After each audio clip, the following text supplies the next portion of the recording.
But it always felt like, even in the Paul Chryst era, that Wisconsin fans wanted just a little bit more. They wanted to edge up just a little closer to being an elite school instead of being one of the 6-7 best schools in the Big Ten. And they're not even that right now, if you're paying attention.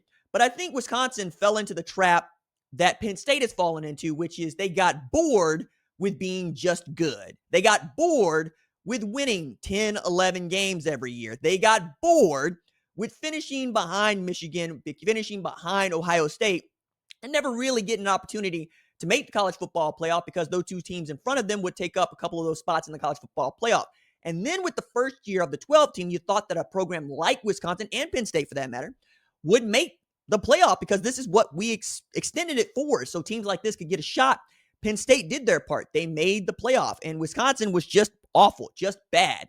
And I realize that there are many Wisconsin fans that like the hire, but I always thought that Fickell was always the guy that was going to be hot, because he turned Cincinnati into a power, and they're the only team to make the college football playoff as a group of 5 or group of 6 program in a 4 team. That's going to be forever, because we're not going back to 4 teams. We're going to go up, if anything, to 16 or even 24 teams. If you look at the stories that I've been writing on Fox Sports about what a 24-team playoff could look like, given what we know the Big Ten is interested in, what other major college football programs are interested in if we go to a 24-team playoff.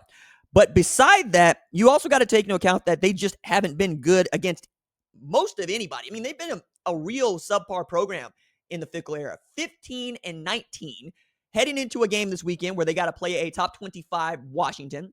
They got to play number 2 Indiana, and they still got to finish with Illinois and Minnesota. So it could get even worse given what we've already seen, and take into account that they've already suffered the worst loss since 1980 at Wisconsin. But I always looked at Wisconsin as the team that should have just hired the guy that was already there.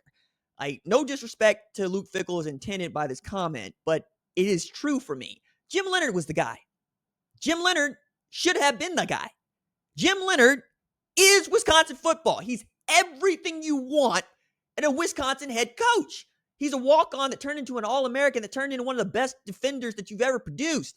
He understood the program at a time when it's in constant tumult. And that's the reason why I think they're also giving Luke Fickell another year. You've seen what revenue sharing is going to look like. You've seen what NIL is going to look like. You've seen the extension of the college football playoff. These are all new things. And you're also the program that sued a player